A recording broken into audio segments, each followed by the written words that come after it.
चला आता वेळ झाली आहे आजची गुड न्यूज पाहण्याची।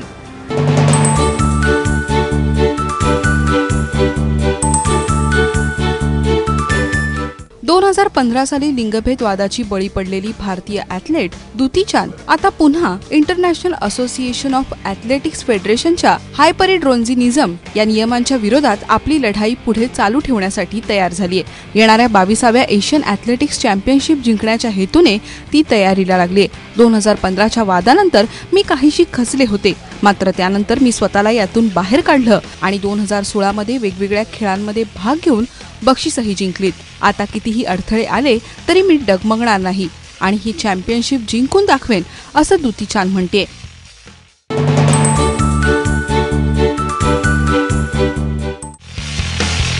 सोसायटी जनरल इंडियाचा मुलींचा अंडर 18 रग्बी संघ 8 आणि 9 जुलै रोजी पॅरिस वर्ल्ड गेम्समध्ये PWG 2017 मध्ये रग्बी 7 स्पर्धेत भाग घेणार आहे। या संघाचं वैशिष्ट्य म्हणजे अनेक छोट्या छोट्या गावांमधील मुली या संघात समाविष्ट केलेल्या आहेत। गेल्या वर्षी संयुक्त अरब अमिरातमध्ये 18 वर्षांखालील आशियाई अंडर 18 रग्बी 7 चॅम्पियनशिपमध्ये या संघाने कांस्य पदक जिंकलं होतं। या संदर्भात रग्बी इंडियाचे सरचिटणीस महेश मथाई यांनी सांगितलं, आम्ही भारतातील महिला आणि ग्रेड रग्बी बळकट करण्यास वचनबद्ध आहोत।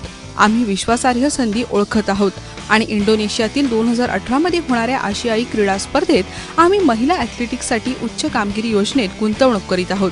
त्यामुळे आता भारतीय महिला संघ रग्बी खेळातही आपली कामगिरी करून दाखवण्यासाठी सज्ज झालाय। ब्युरो रिपोर्ट ABP माझा।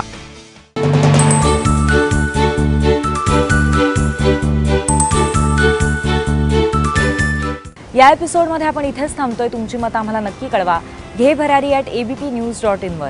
त्याखेरीज आमचा पत्ता आहे घेभरारी ABP माझा, 3rd floor, Boston House, Chakala, Andheri East, Mumbai 400093। या एपिसोडमध्ये आपण इथेच थांबूया। ताज्या घडामोडींसाठी तुम्ही पाहत रहा ABP माझा।